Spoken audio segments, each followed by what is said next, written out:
We are talking about better gut health with Meghan Donnelly today. So, you may have heard all this talk about the importance of digestion and the gut microbiome and the fact that there's this gut brain connection and your gut is your second brain. Well, this isn't the latest health trend or diet craze. This is science. So, your gut and your brain are connected. So, your gut is connected to your blood sugar, your hormones, and your metabolism. So, your gut literally controls how you feel in your body and what you think. So, when you bring your gut microbiome back into balance and your digestion improves, all of the other markers of better health improve. You start to sleep better. You have energy.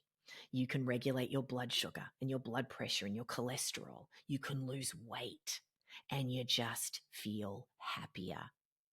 So, everything that I do revolves around improving people's gut health and digestion. So, 4 times a year, we lead our 60-day reset. It's a digestive reset, and we focus on improving your gut health, and then everything else gets better from that. So, I lead this live guided program with a team of dietitians who are medical practitioners, who are the experts in how to use food as a functional tool for better health, no matter what your health status, your health goals, or your age. And our lead dietitian for the last 4 years is Meghan Donnelly. So there are many things that I love about working with Meghan. The first thing is all of the advice that she gives is based in science and backed up by the latest research. And all of the strategies that she recommends are food forward. They're just very simple things that you can do. She doesn't recommend a ton of supplements and expensive treatments and things like that. She just makes healthy living easy. She has a great way of distilling complex medical, concepts into things that we can understand so our eyes don't glaze over. But most importantly, she meets every single person where they're at. So whenever we've got a new cohort, everybody gets a member questionnaire and we get to know you, who you are, what your health status is, what are your health goals, what do you like to eat, what are your dietary preferences, who do you live with, and then we really get to know you.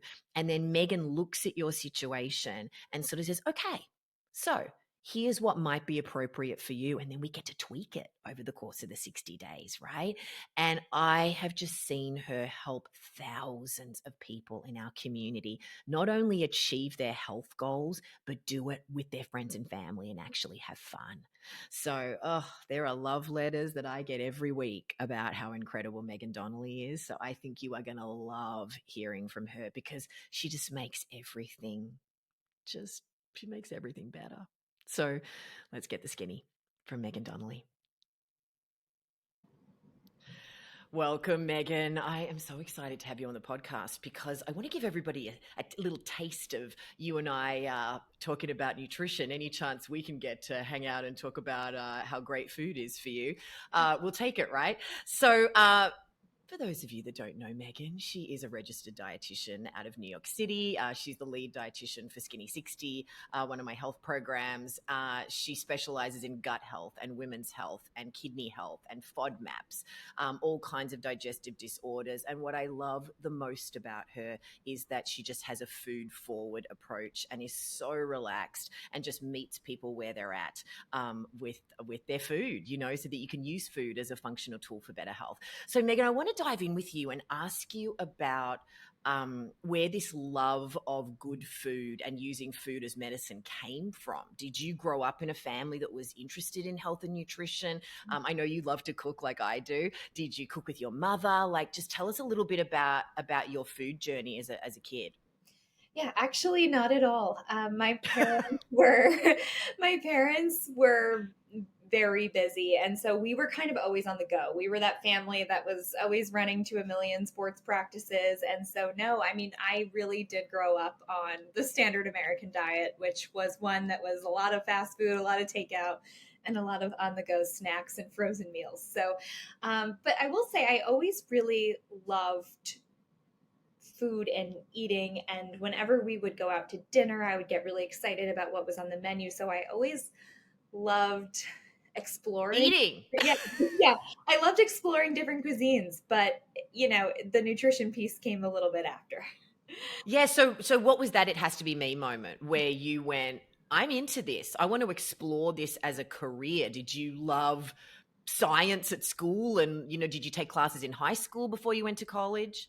Yeah, I was always into science. And, kind of aside from my enjoyment of studying biology, especially in science, I always had people in my life who were on restrictive diets for various reasons, whether it was celiac disease or some other types of nutrition related conditions. And so I was always kind of aware of that. And then when I was in school and I was learning about the human body and how it works, it just really opened up my eyes. And so I was a biology major in college. And from there, I was kind of exploring the health sciences and eventually found myself in nutrition through a number of different avenues, kind of from coursework that I enjoyed and working with the dietitian on campus.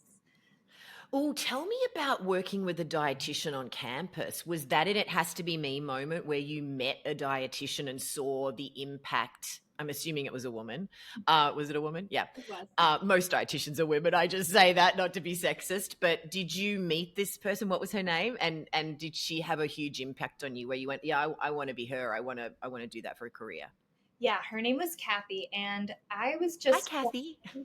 I hope she's listening. Um, I just thought her job was so interesting. She ran the campus dining for everyone on campus. So all of the different eating facilities, she was in charge of them, building the menus for them. We actually had an award-winning allergy kitchen at my school, and she ran that. And so that was pretty Ooh. interesting to learn about, especially given, kind of where my experience with nutrition to that point had been. And she also worked with a lot of the athletes on campus. So I just thought it was such a cool job. And I started to work with her through a campus event, actually. There was a group on campus called Healthy Eating and Lifestyle Peer Educators, and they were doing a campus event kind of pushing nutrition messaging. And I just kind of started talking to her and asked her if I could be part of it, and kind of gone on this journey ever since. Yeah, it's kind of interesting that you mentioned that she was working with athletes. So she was counseling, she was really helping shape people's quality of life. And I know that's really, really important to you. So as an athlete, I know that you're a swimmer and your brother and you're very close and really into athletics. It's a very important part of your life, staying active. So was that in It Has to Be Me moment for you, just on a personal level, just aside from career, where you went, oh, I love to work out, I love to move my body, and watching her help these athletes work at an elite level, did that help you want to fuel your body better so that you could perform better just on a personal level? Yeah, it's interesting because I never really learned about nutrition growing up, but I was a swimmer, and swimmers need a lot of calories. And it's kind of interesting because I always thought it was strange that I had like a bigger appetite, or, after working out, I was Yeah. really, really hungry, and I just didn't really know the connection. I didn't really understand that there's a reason for that, and that, athletes need more calories, more protein. And so that was a really kind of aha moment where I was fascinated, just could not believe like I missed out on this whole piece. And years later I was coaching swimming, and I would talk about it with my kids even if they were young, just because it's really good to know, and know that there's a reason why your body feels a certain way when you're performing a sport like swimming. So yes, Yeah. absolutely. Yeah, so I know mentoring is a really, really important thing for you. You love to impart knowledge, and you love to impart credible knowledge that's science based, that's evidence based, that's data related, because you spend your life interpreting data. So when you decided that you were going to be somebody who was going to help people interpret the data about their body, and you were going to go to graduate school and learn, go and study to be a dietitian, why NYU? Why did you, go, I'm going to New York City to do this? I mean, everyone dreams of living in New York, right? I Right? I led you right into that one, didn't I? But NYU had a lot of really interesting offerings. They're connected with a lot of different hospitals and a lot of different types of hospitals, which is interesting because then you can kind of figure out which program makes the most sense. That's not an option in every city. And there's really cool learning opportunities that come along with being in New York. We had a rotation where we had to shadow someone in a restaurant, and where what better place to do that than New York City? So it just Yeah. a lot of interesting different experiences that I was curious about. So Yeah, so I want to dive into this experience a little bit because one of the reasons why I was so excited to work with you beyond your specialty in digestive health, which, obviously Skinny 60, our primary goal is resetting your gut health. Well, not resetting, improving your gut health and digestion. You chose to do your thesis on late night snacking.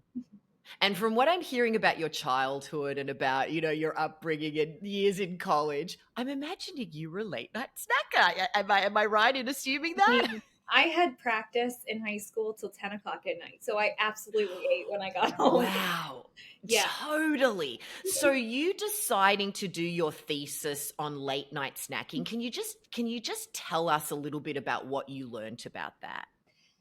Yeah. So my project was on the association between late night eating or night eating and diet quality. And so I found through it was a survey based research study, I found that eating at night was associated with poorer diet quality, specifically higher in sugar, salt, and fat, and lower in fruits and vegetables. And it's kind of an interesting thing when you think about like why that might be. It tends to be because when you're eating later at night, you're not necessarily going for like a well balanced meal with a lot of vegetables. You tend to go for more indulgent options. And so it was, yeah, that project really kind of highlighted what I already suspected. But it's interesting when you think about all of the negative effects that eating late at night has on your digestion and your overall your sleep quality. It affects so many things that are kind of like downstream from that, separately from the food even. So Yeah. So when you're doing your dietetics degree and training, you have to do a rotation and do lots of different rotations, as a medical practitioner, getting your medical license in hospitals. What was that experience like for you? Did you enjoy working in a hospital and working with other medical practitioners? Were you fascinated by that? What were some of the things that you learned by working right in a hospital like that? yeah, I really didn't love working in the hospital. I did think it was fascinating to work with a large team of medical professionals. I really liked hearing from the doctors and the nurses and just, hearing about the cases. I thought that was great, but the hospital was really not for me. I struggled with the fact that you'd see people maybe for 15 minutes one time, and that's the only time you had with them, and then there was no way I could contact them or follow up with them afterwards, just because of Yeah. the nature of how the hospital works. And so I really when I thought, what is my job going to look like as a dietitian, I envisioned having more in-depth conversations where I could really like work with someone and hold their hand through making dietary changes. And so that just like wasn't the case when I was working in the hospital. There were some opportunities for that in the outpatient clinics, but actually when I was in the hospital, it was pretty limited. And it's just the nature of how that works. Yeah, because you're very much about impact, about really looking at the whole picture, really getting inside someone's story, and really figuring out the key to helping them figure out their puzzle, their individual puzzle, which is why you're such a brilliant lead dietitian in Skinny 60, because our program is so hands-on. We get to know every single person. And I know that's the thing you love the most about working with us. So because there's just so many specialties you can go into as a dietitian. You could work with oncology and cancer patients. You can work with heart disease. You can work with in men's health specifically. There's just so many options. What was the it has to be me moment for you where you went, I'm going to make digestive health my specialty? Well, the digestion affects everything. So, you know, Yeah, we'll get into that. I'm going to ask you yeah. about that. But I had a really fabulous rotation in a GI outpatient clinic. And that was kind of where I was like, this is all coming together. Like everything I learned in my biochemistry classes and, seeing how it works in the human body, it just like clicked. I felt that. And the other thing with working in digestive health is that the work you do impacts people's quality of life so significantly. Like you are making Mm. improvements the vast majority of the time to make people like no longer fearful of basic social situations because of their digestive disease. So it's really impactful. I feel like sometimes other aspects of nutrition you have to be more thinking about, like restriction and limiting things. And with digestion, while that can be part of it, the ultimate goal is improvement. And it's a pretty amazing when you help someone with their digestive health, because the quality of life impacts are huge. I mean, it just affects everything. I mean, everything. Let's actually dive into that, and I've got a bit of squirrel brain going on here because there's so many different things I want to ask you. Why is digestive health so important? So, can we just do a little bit of biology 101 about, you may have heard about the gut brain connection, your gut is your second brain, all this information about gut health and why it's so important. And might have gone, that's not for me, it doesn't affect me. I don't have, digestive distress. Meghan, what is the gut brain connection and why do we need to care about it so much? Yeah, I mean, the gut and the brain are physically connected. There's a system of nerves that actually like connects the brain to the gut. It's called the enteric nervous system. And what's so important about that is that if you are experiencing a stressful period, a lot of times the symptoms of that manifest in your gut. You might feel nervous, you might feel butterflies in your stomach. A lot of people get stomach pains, or maybe they have problems with changes in their bowel movements, and that can be a direct result of stress. But it also works in the reverse. The digestive system, if your gut is sick, we'll call it sick, you're going to feel effects in other areas of your life. And the way you digest food absolutely affects how you feel. It affects how you can absorb nutrients. But also, a lot of people with digestive issues experience things in the brain like brain fog and low energy levels and headaches and other things that are not necessarily, your first thought's not always this is a digestion related issue, but a lot of times that's the case. A lot of times when we clean up someone's gut health, you can really make an impact on how they feel overall.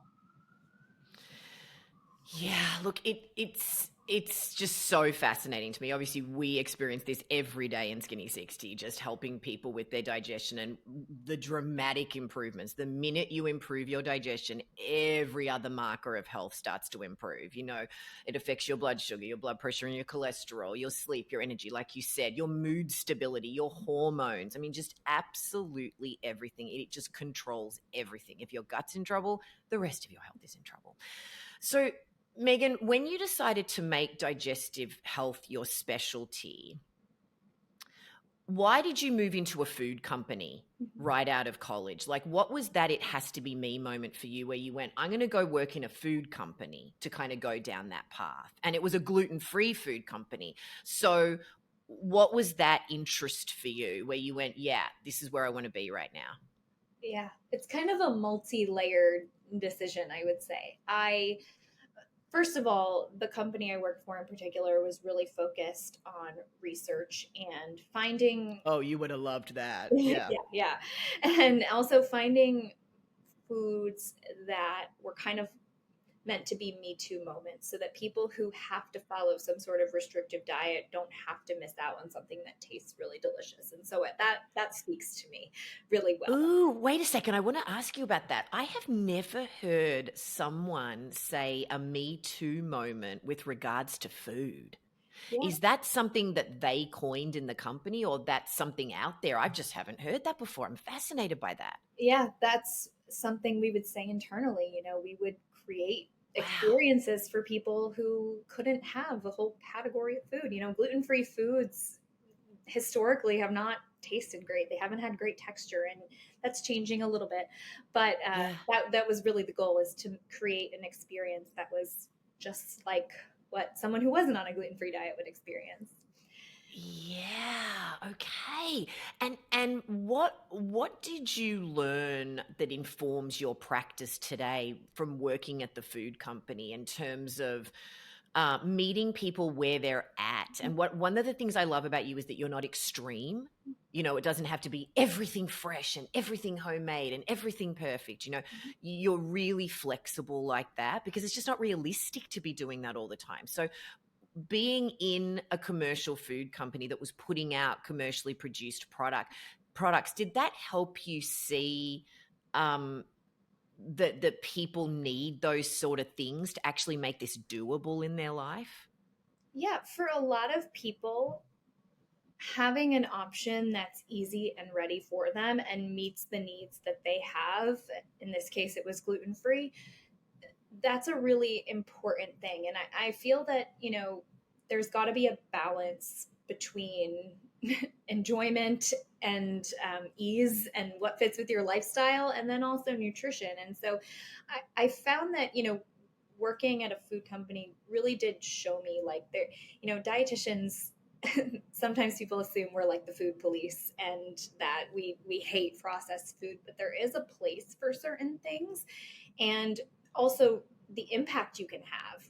I was able to see the impact of how we were working and how our company was operating on thousands of people every day. And that's really amazing. And you can be, the amount of emails we got, I never thought I would eat bread again. And then I had yours. Like, those are powerful Oh, experiences, right? Like, no, not yes. everyone can be in the kitchen for hours a day. So there's a place for some of these things. Oh, yeah. And if you're going to ask me to bake bread, as much as I love to cook, I am not a baker, right? Like, I don't have the patience for it. Like, I mean, yes, if I can find a commercial bread that's fabulous, I will take it.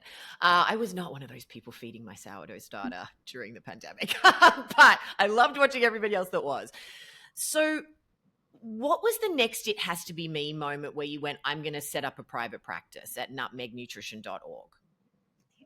You know, Part of why you become a dietitian, or why I became a dietitian, is that you really want to connect with people and work with them on developing habits that are supportive of their health. And so for me, I just felt like I was missing that one-on-one counseling aspect of doing what I love to do, which is educating people about nutrition. But when you work with someone one-on-one, you just have a really special bond with them. And so yeah, that was it. I was like, I've developed this specialty. I can impact thousands of people, but I want to work with individuals sometimes. And so I, started as, how am I going to grow this? It was really small, and now, it's been great because I get to see people, and most of my clients are digestive disorders related, but some of them are not. And that's great too, because then I get to work on other things besides just digestive health, although that's always kind of a component of it, because that's,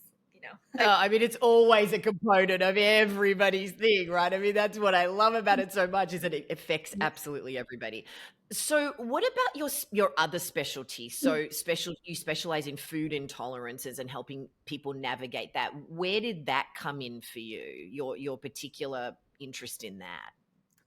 well, for people who have food intolerances or allergies, food and nutrition really is their medicine. For a lot of these digestive Yes. diseases, there isn't a treatment or a cure. I work primarily in celiac disease. There's no treatment or cure for celiac disease other than the gluten-free diet. So that, it just really speaks to me, and people don't know about these interventions. I mean, it depends kind of on where people are coming from and their knowledge, but I find that people have no idea what's in their food, what makes up their food that can be supportive of their digestive health. And so I love when I get to start with someone fresh and work through that with them. Yeah, and help open up their world, right? The possibilities, when you feel better. I mean, the amount of times that we hear, I didn't know I felt so bad until I felt so good. Yeah. I've actually never felt good before like this. So I didn't know that this is how I could feel in my body. So it must be thrilling for you to help people with those aha moments and really open up possibilities for them.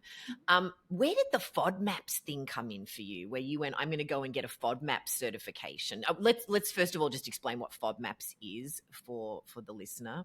Yeah, so FODMAPs are just a group of fermentable carbohydrates. FODMAPs is an acronym for fermentable oligosaccharides, disaccharides, monosaccharides, and polyols. It's a ridiculous name. Oh God, thank you for doing that because I was not about to do that for everybody. Yeah. You know, the low FODMAP diet is really trending now. I think a lot of people are aware of it now, but it is the number one diet intervention for people with irritable bowel syndrome or IBS. And that is actually a condition that affects a lot of people.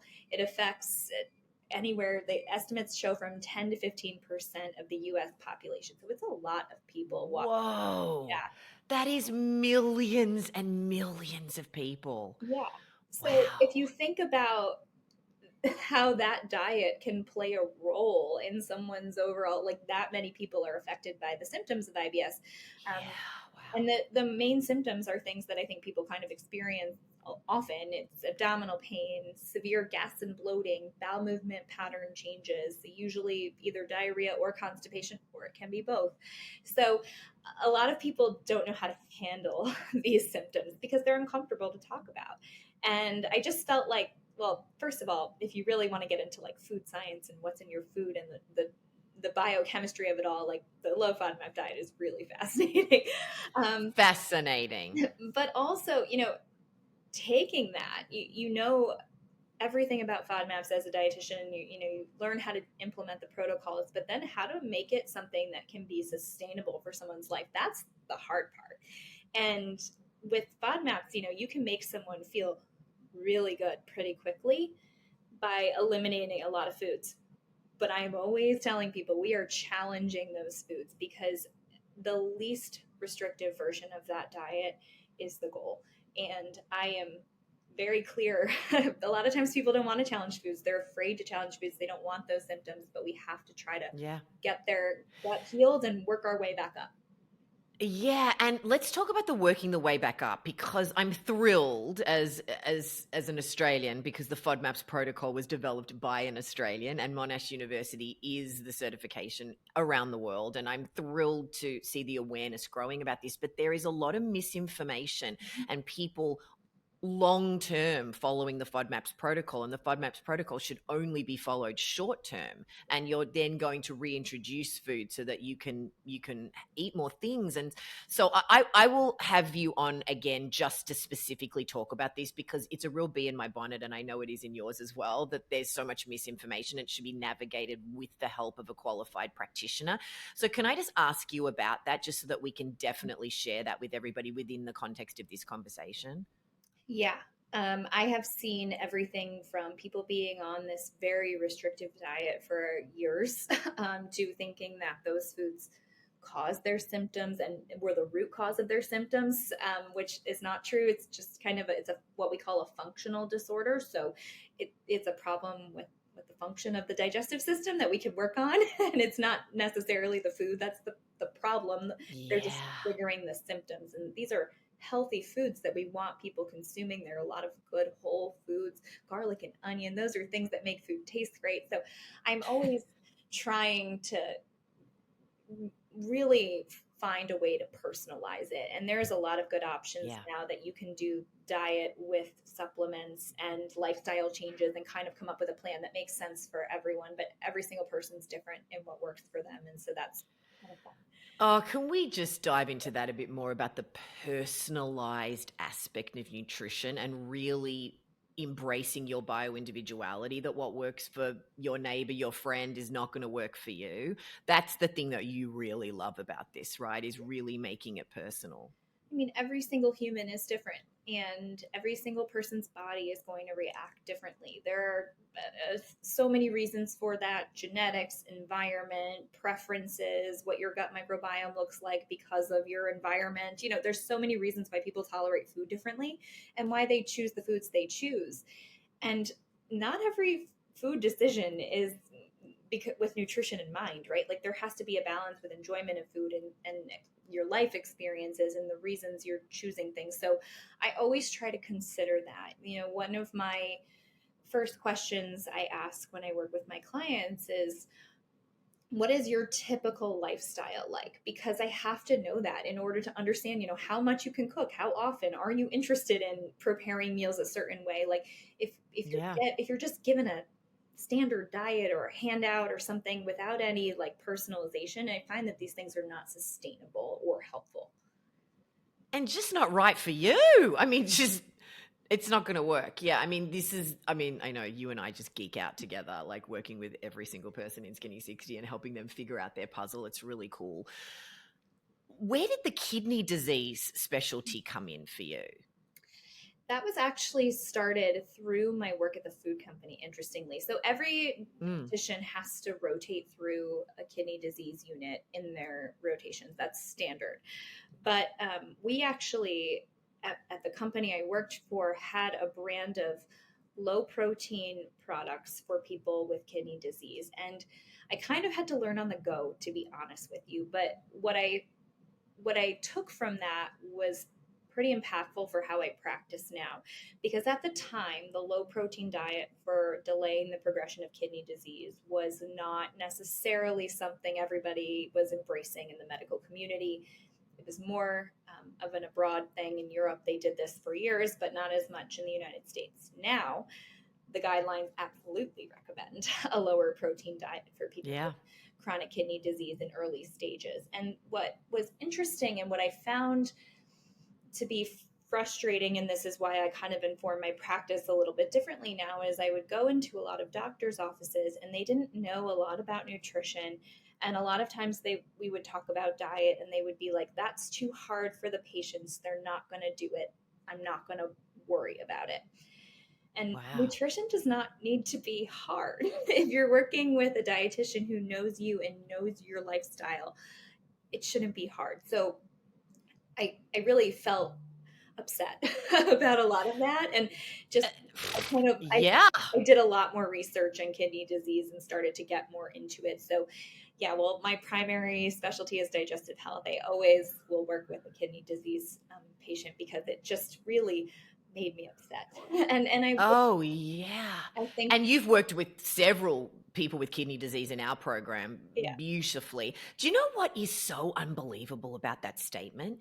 Is someone that's working with people that could die from a very serious disease saying it's too hard.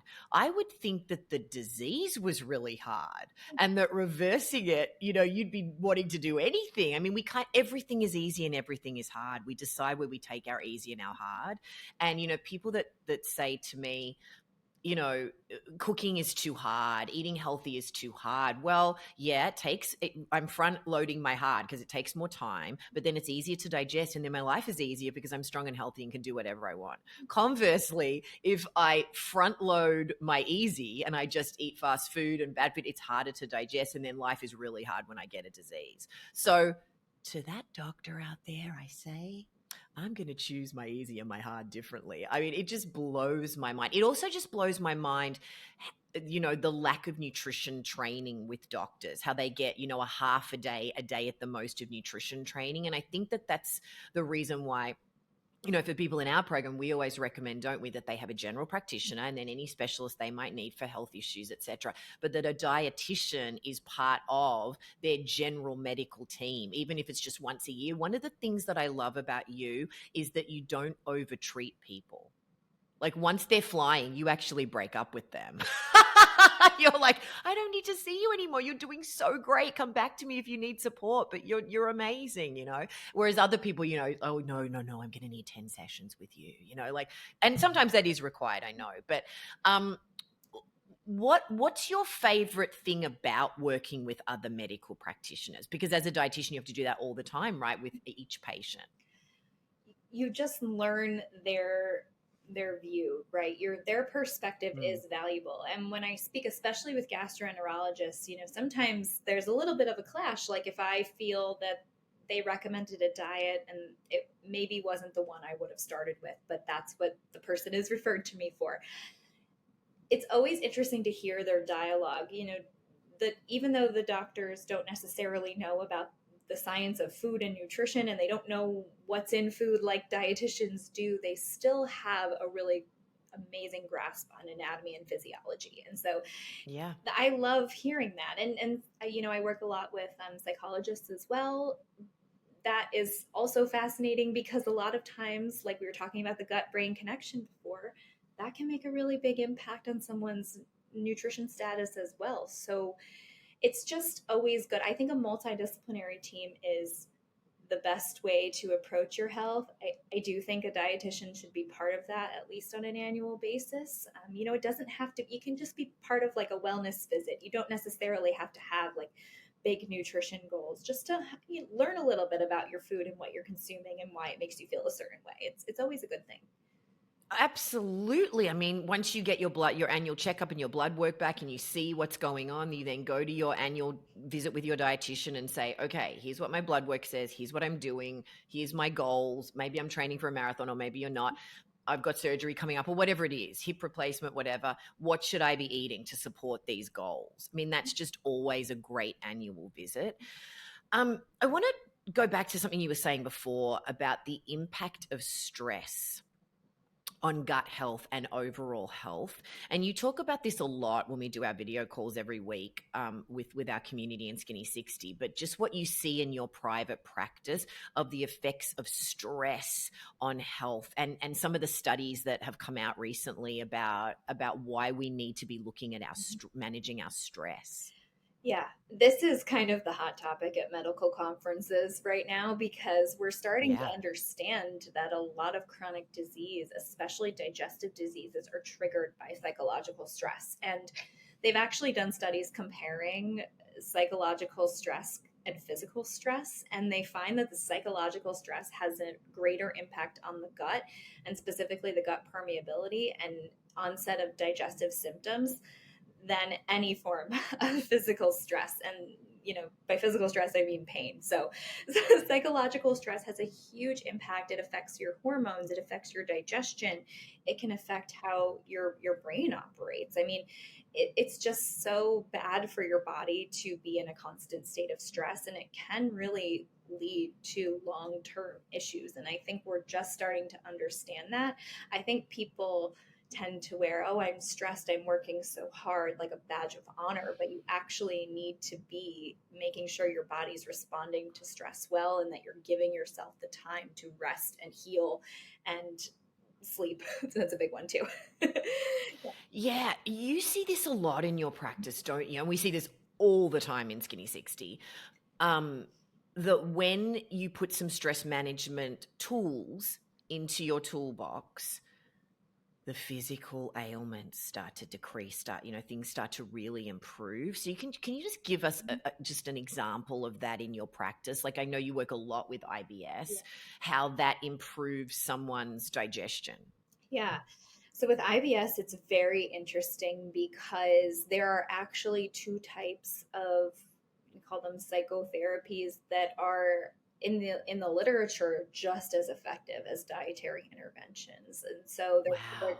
gut directed hypnotherapy and cognitive behavioral therapy for IBS can be really powerful. And to be honest, you know, sometimes if someone comes to me and they want to go on a low FODMAP diet because they have IBS and, you know, somebody said it might help them, I'm evaluating if that's the right approach, to be honest. Like, and I'm the first person to say, as you said, Tess, like, I will say, I don't think this is the right intervention for you. I think you need to work on this other area. And I will refer to a gastropsychologist pretty quickly if I feel it's warranted. Some people Yeah. thrive with that and maybe a couple of changes in their diet. It doesn't have to only be diet.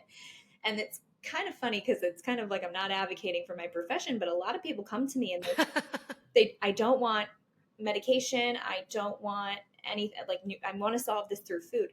Sometimes it requires other medical expertise to really make you feel well. And it's not always just food. Food is one of the aspects. But if the stress piece, Yeah. for example, is not in place, then we can do all the diet changes in the world. You're not going to feel 100%. Yeah. You, again, this is another thing I love about you is just exploring all of the options, really looking at the whole picture and going, okay, and listening to each person and going, okay, all right, well, in that case, let's go down this road and let's try this. I mean, the amount of love letters I get from Skinny 60 participants going, I love Meghan. I just got off a call with Meghan and oh my goodness, it was life changing, So thank you for that. So I want to ask you about gluten-free, because there is this narrative out there, with the ascension of gluten-free in the last 20 years. And, as you said before about the food products getting more sophisticated, they used to be absolutely disgusting and taste awful and be like cardboard. And now they're getting really, really good, right? So gluten-free living is joyful. There's gluten-free everything on every menu. And, it's just becoming really, really validated. People are really understanding that has value. However, there is still a huge narrative where it's like, that's a diet, that's a fad. If you're a celiac, you don't need to be gluten-free. You talked before about how it is one of the biggest interventions for people with digestive disorders, and of which there are many. Can you explain to everybody what gluten is and why it is problematic and why being gluten-free can benefit you? Mhm. Yeah, so I'll start off by saying there are a lot of reasons why someone might choose to be gluten free. And celiac disease, it is the only treatment for people with celiac disease, but there's a whole other list of reasons. And so, yes, gluten is it's just a storage protein that's found in wheat, barley, and rye. But storage proteins are meant to be resilient. They don't break down very well. And so what happens for a lot of people who might not have celiac disease, but they have digestive distress in general, is that gluten is not broken down very well by the enzymes that we have in our body. And so because of that, if in a stressed digestive system, foods that contain gluten might be too much for your digestive system to handle. And there's actually a lot of people who are gluten intolerant. Celiac disease affects 1% of the population. A lot of people with IBS. Astounding. Like, we think 1% is a small amount, but that's millions and millions and millions of people. It's a lot. It is. And then we have It's amazing. people with IBS. A lot of times they feel better on a gluten free diet, and there's more research going in there. And then also, there's this gray area of people who present like someone with celiac disease, but they don't have that diagnosis because they don't have the same intestinal damage and they don't have the genetic markers. And that's, estimated to be between 6 and 10% of the population. So it's a lot of people. And So wait a second, let's do the maths. If we've got 10 to 15% with IBS, 1% that know they have celiac disease, because there's a whole heap of people that are not aware that they have celiac disease, and then we add in that, we're at, what is that? like a quarter. 15, 16, we're at like 25, Yeah. 30% of people. Yeah. Wow. Yeah. And Wow. so the approach I take, I am always trying to find out if someone is having an issue with gluten, but oftentimes that does seem to be a trigger. And we need Yeah. more research as to why that is in certain people and not in others. But what I will say is, I don't take, you'll find this with me a lot, I don't take a very black and white approach. No, that's what I love about you. Yeah, I find other. Nothing fun happens in black and white. No, It's all in the gray. no. Yeah. And so with someone with celiac disease, of course, that's a different situation. But in someone with gluten intolerance or IBS, I'm going to work a little bit more within the confines of what's realistic for them. And my first thought usually is, a lot of times wheat is the only grain people are consuming. And I think that Yes. in itself is probably stressful to the gut. We should be changing up the grains we're having, and by nature that's going to result in less gluten overall. So I am always trying to find a balance between what makes sense for someone's life and their diet culture and what's going to make them feel good. So yes, gluten is harder to digest just naturally, but if you are if you feel better on a gluten-free diet, I can find a way to make that diet really delicious, fulfilling, and nutrient dense. So it doesn't have to be like this sad diet that people judge you for, right? It can be really nutritious. And so I do not agree with the argument that the gluten-free diet is an unhealthy diet. It absolutely does not need to be the case. Yeah, well, listen, if you're having processed foods and that's what you're eating and not any vegetables, then the gluten-free diet, any diet, like we could say that about anything, right? We're not held in balance, and it's not being nutrient dense. Uh, you know, it's interesting. Gosh, I mean, we see this all day, every day, don't we? The benefits of being gluten free for anybody. But I love how we're, in simpatico about this, that it's not an all or nothing thing unless you are a celiac, and that there is this area of balance where you can find that sweet spot between self-care and fun, and just listening to your body and noticing which foods make your body feel good and which foods don't. you know it the thing about food is that it's so bio individual and it should be joyful. And so one of the things that I love about what you do is helping people reintroduce things in a way that works for them, really listening to them, understanding, what's going on, and just working on a case by case basis. So what's the most fun thing about what you do when you're working with a person one on one? Oh wow. I think my most favorite is when they find something that really works and they are thriving. I have one client who is one of my first clients, but I used to see her a lot, and now I see her maybe once or twice a year. And so it's been several years now.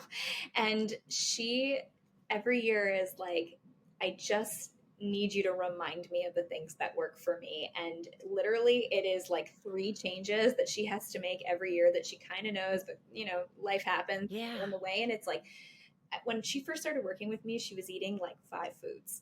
And now she eats a very, Wow. very normal diet. Well, it was because she just didn't know what was triggering her issues. And It's we see this all the time, don't we? The Mhm. fear, and people just not this. They just stop eating Yeah, because they don't know what they're eating. Yeah. yeah. Oh, And so wow. she is a person who I am very confident is thriving and eating a very diverse diet. She just had to cut out a couple of things. It was lactose and it was a lot of processed foods that contained corn were not working for her.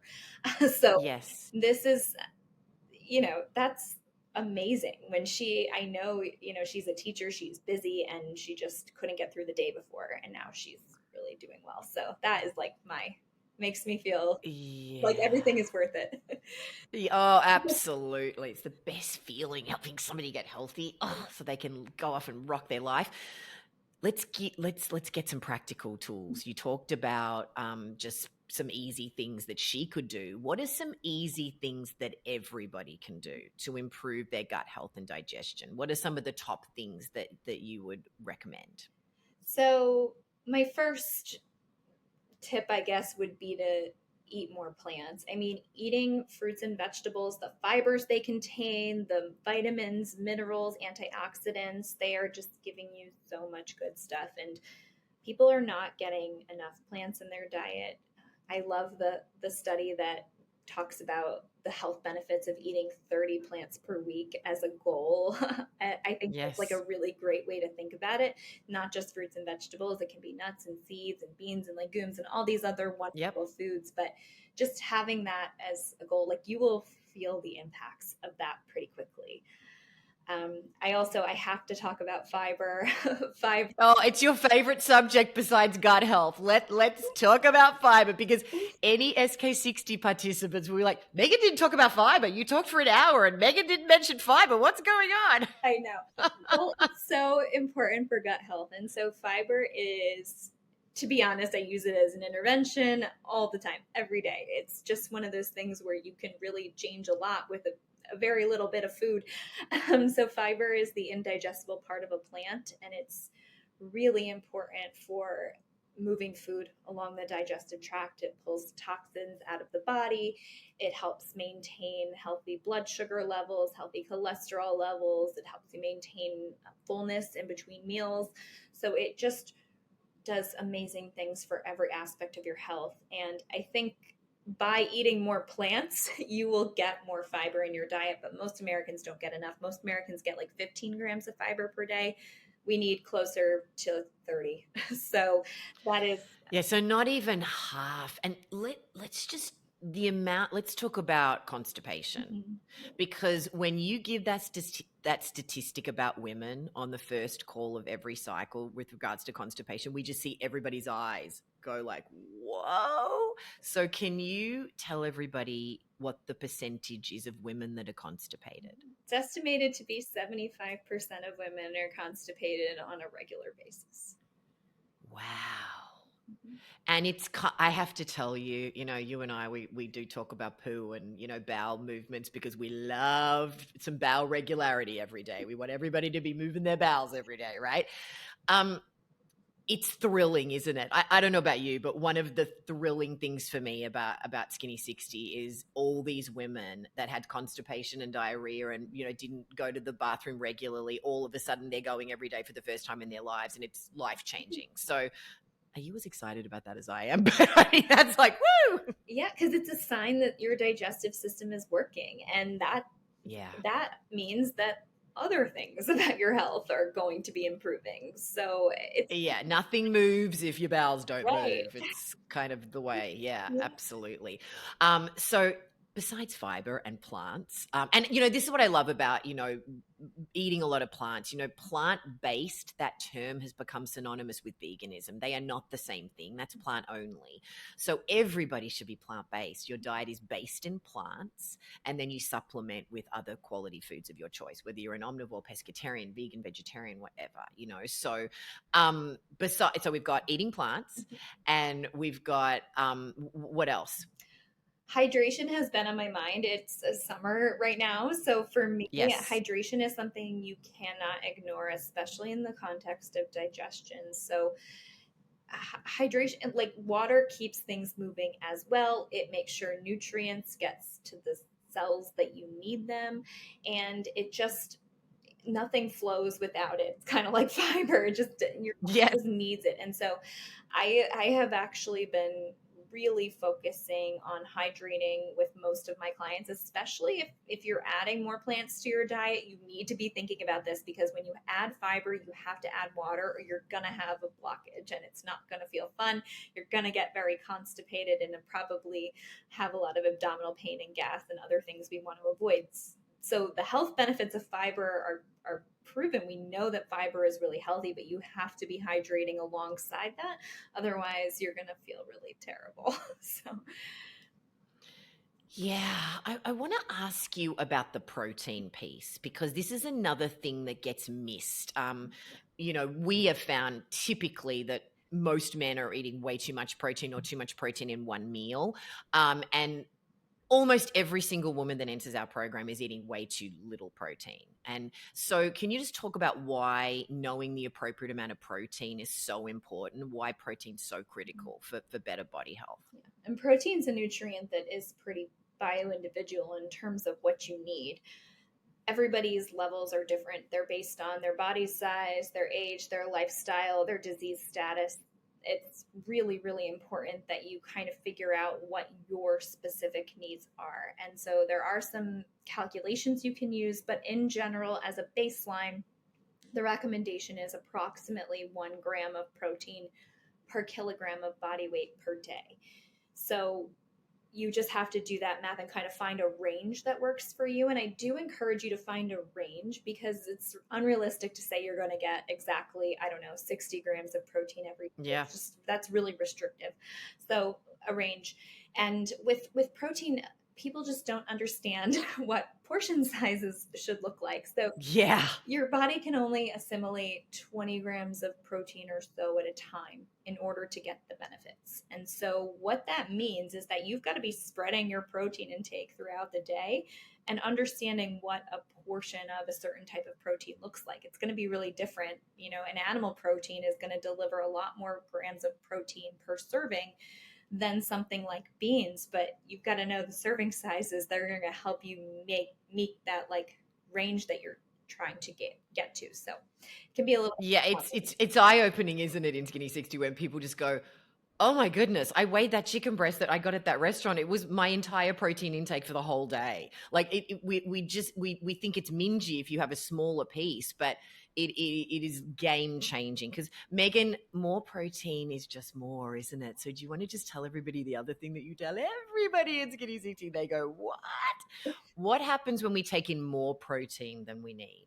Yeah, your body can't use all of those amino acids, and so it just converts it to a broken down carbon structure basically, and it treats it the same way it would any other nutrient in excess, and it stores it as fat.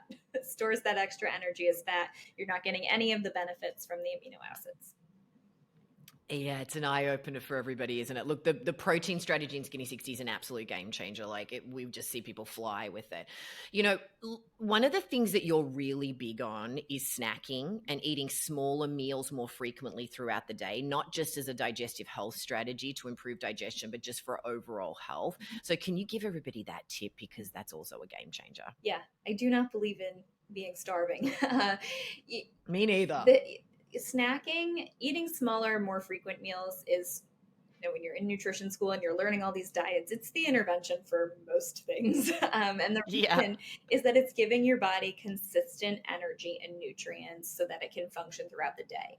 Your body needs a constant supply of nutrients, and depriving yourself means other things get affected. Your metabolism slows down, your heart rate goes down, you're not going to have as much energy. A lot of people get like brain fog or issues with like difficulty thinking and memory problems. So giving yourself nutrition on a regular basis can help prevent some of those things. So most people feel really good when they're doing it. And the other, the question we get all the time is, well, is that going to make me gain weight because I'm eating too Yeah. much? And the answer is not really, because you're probably feeding yourself more what your needs are, because you're avoiding those really bad hunger pains, right? So it's a really effective strategy for the majority of people we work with.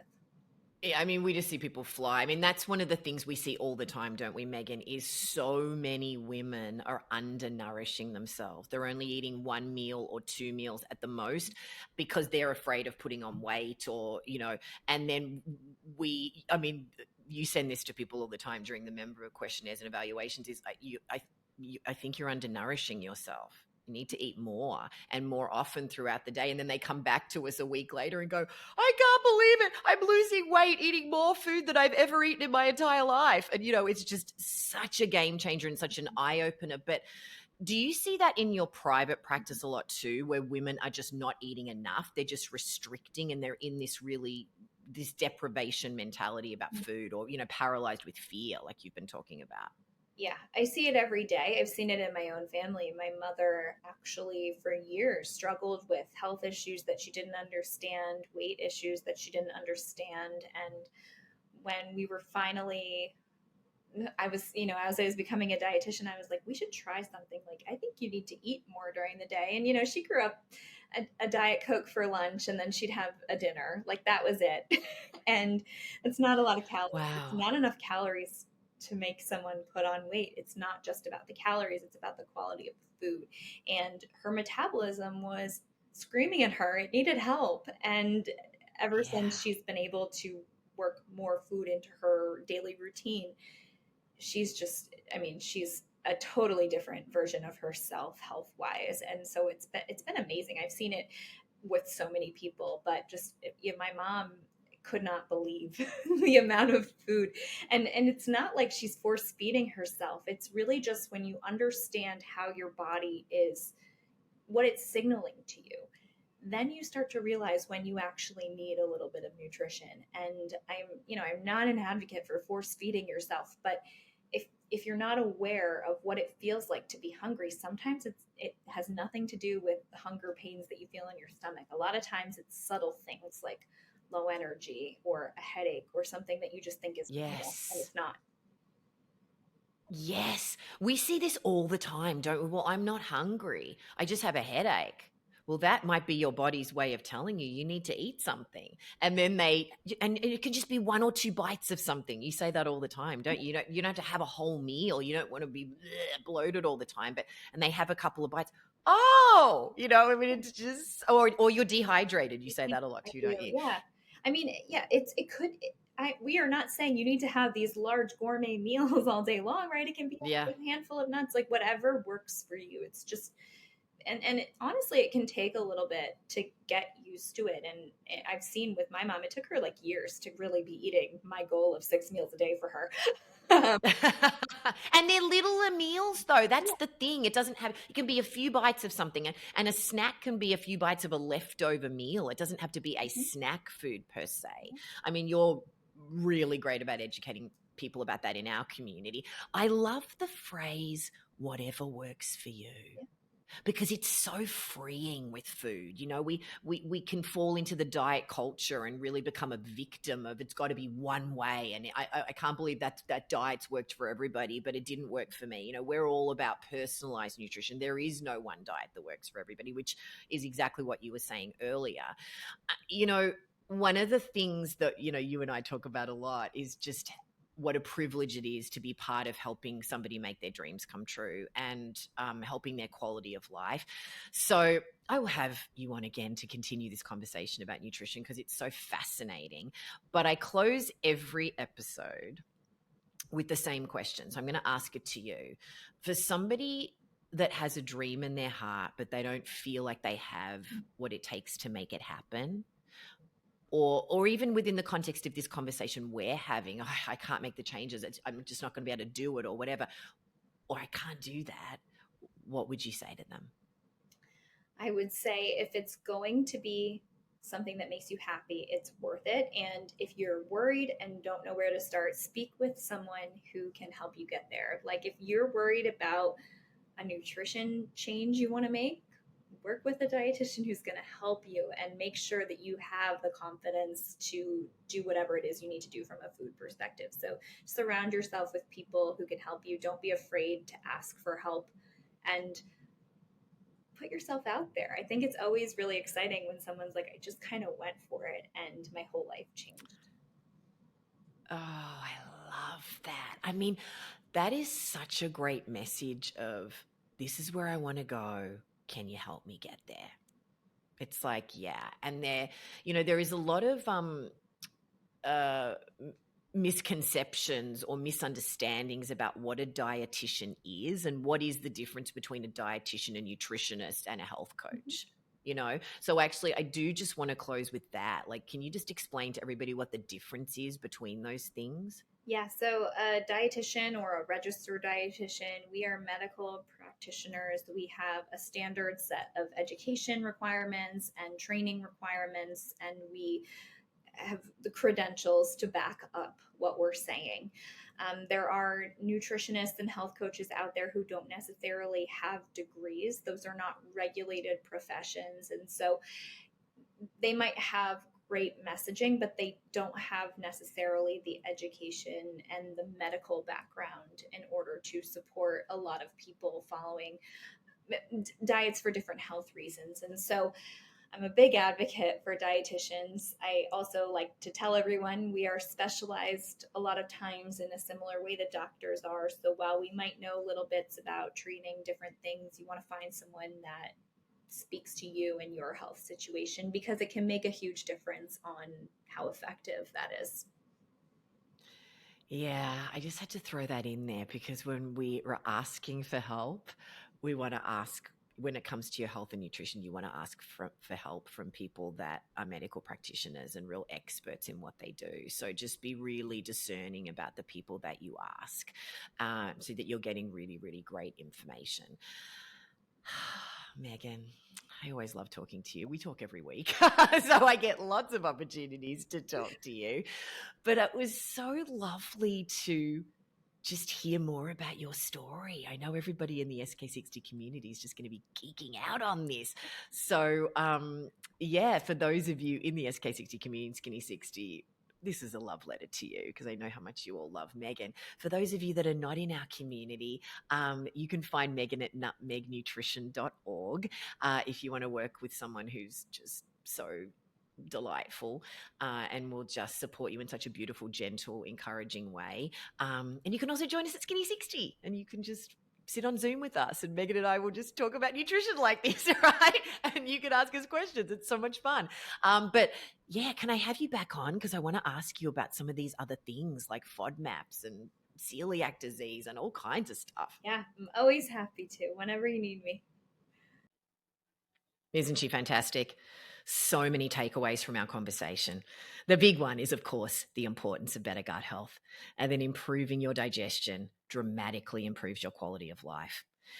Some of the statistics she shared are alarming, right? That over 75% of women are constipated.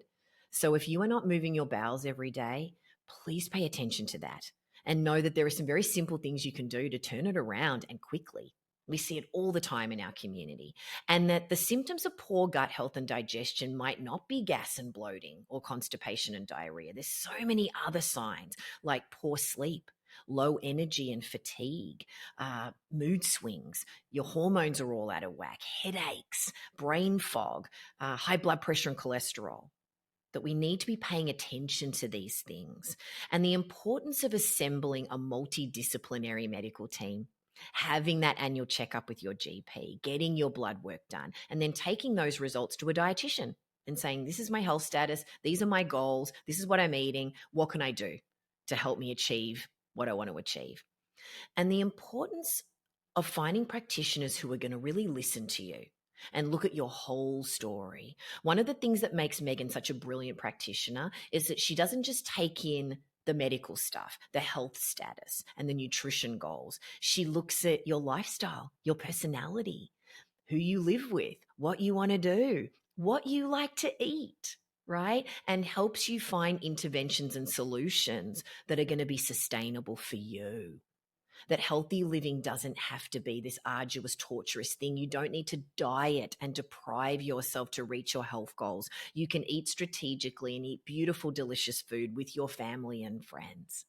So let's go over the top 3 things that she talked about to improve your digestion.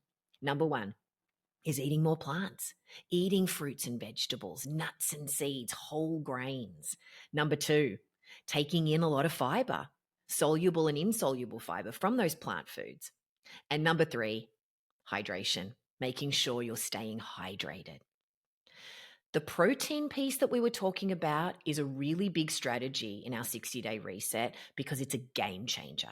You've got to know what the appropriate amount of protein is for your needs, and everybody's needs are different. So that's a big thing that we focus on, is helping you figure out what is appropriate for your health status and your health goals. So too little and you're going to be tired. You're not going to be able to achieve your goals. And too much protein just irritates, disrupts, and overwhelms the body. So this protein piece is really, really important. The stress piece is also really key. So you're going to see this conversation about stress and the real impacts of psychological stress more and more as more of the studies are coming out about the importance of resting and sleeping so that you can heal and regenerate, right? I think the big takeaway from our conversation with Meghan is just embracing your bio-individuality and finding personalized nutrition solutions that work for you. And that's what we do in the 60-day reset. That's why it happens live. That's why you get that questionnaire, so we can get to know you and we can help you tweak things. We can make a plan that works for you. And if things aren't working, we can keep tweaking it and changing things over the course of the 60 days until we find the things that are going to really work for you. All right. So if you want to join our community and get those personalized nutrition solutions, get access to Meghan and our dietitians, get access to me for the mindset piece, access to our beautiful community of supportive people. Everybody's just elevating and celebrating each other and helping each other meet their goals, right? You can go to ithastobeme.com/reset. And if you've got any questions, just reach out and I'll get back to you about whether or not this is the right fit, because we want to make sure that you're spending your time and money and energy on things that are really going to get solutions for you, right? And if you want to work with Meghan one-to-one individually, she's a fantastic practitioner. So you can find more about her, connect with her over at nutmegnutrition.org. But whatever you do, go with your gut. Look after your gut, improve your digestion, and everything else gets better. So please join our community. I'd love to hear what your key takeaways are from this episode. I want to hear about your It Has to Be Me story. So head on over to ithastobeme.com/stories to share it in our free community. You can also join the conversations we're having about this episode and others. I'm Tess Masters. Join me next week and we'll dive inside another great story to help us go from dreaming to doing.